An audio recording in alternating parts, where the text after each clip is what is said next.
Hey everyone, it's Ryan Liberty. In this video, I'll answer the question, what is approach coping? Come here, let's talk about it. Ooh, ah. Okay, well, I'm glad you came. I'm going to be discussing approach coping in this video. I just did a video on avoidance coping, so if you're interested in the other side of this, you may want to check out that video. But since they both come from the same source, and I do research before I do these videos, I'll be reading notes. You may know a little bit of this from that video, so don't be surprised to hear the same information. But the first time that I found on record of this idea of approach coping was from a July 1986 piece in the American Psychological Association's American Psychologist, and it was a piece written by Susan Roth and Lawrence J. Cohen. And what they had done was they went over all of the research up until that point regarding things like trauma and how people cope with trauma, and they noticed that there's a typical way that people cope. Or a couple of typical ways that people cope. So what they came up with is a metaphor. It's not like a specific procedure or something that you follow to get out of trauma or deal with trauma, but they just noticed that this is the way that people tend to do things, and they tend to either do what they call avoidance coping or they do approach coping. So again, I have a video on avoidance coping if you want to learn more about that, but this video is about approach coping. So approach coping basically just means that you approach whatever the stressful situation was that traumatized you in some way.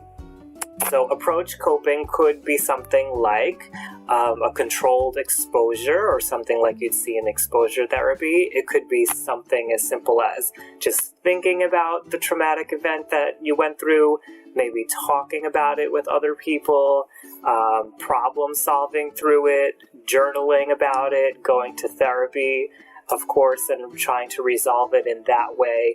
All of those are approach coping because you're going towards the thing that caused the trauma in the first place, as opposed to avoidance coping, which is going away from it. So approach coping and avoidance coping, they can be interchanged. You don't use one or the other. We often kind of bounce back and forth between the two as we work through trauma. And they both have benefits and they both have costs. So when it comes to approach coping, the benefits are that they help you to take appropriate action to resolve the trauma that you've gone through, whereas avoidance, you don't really take action, you avoid action. It helps you to discharge whatever the original emotion was that you were feeling when you went through this traumatic event. So, we often experience these intense emotions that get stuck in us, and when we get triggered, they show up, and they show up loudly and very intensely. So this approach coping helps you to start to discharge and get rid of some of that intense emotion. And it also works to get the trauma actually resolved. The more that you do approach coping, the more that you're able to do that, the more you will begin to resolve your trauma, assuming that you're going through it in a way that is helpful, with a therapist, for example, or through some kind of a program. So those are the benefits, but you would think like, oh, of course, well, if that's how you resolve trauma, you would want to do approach coping all the time. But there are costs to approach coping, and it's not always appropriate to do approach coping. So the costs of approach coping are increased stress because you're putting yourself in that stressful situation. And if you don't have the proper coping skills to handle that situation, that increased stress can definitely be a negative, and it can definitely set you backwards if you're trying to resolve trauma. This is why we recommend to go through this with a therapist, with a licensed professional who can help you. And the other cost to approach coping is that it could lead to non-productive worrying or rumination, where now you've got this thing that's stuck on your mind, and it's just thinking about it.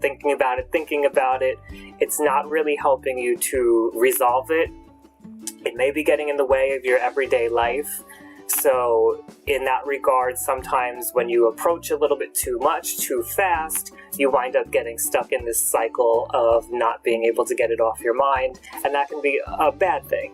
sometimes it's more appropriate to do avoidance coping. So these are just two different ways to look at coping, and just remember that if you are to work through trauma, you do have to do approach coping. You can't always avoid it because that will not lead you to resolving trauma. However, it's totally acceptable and okay to go back and forth between the two of them, and that's a normal part of coping with a traumatic experience. So I hope that's given you a nice little summary of what approach coping is, and I thank you for learning about it with me today.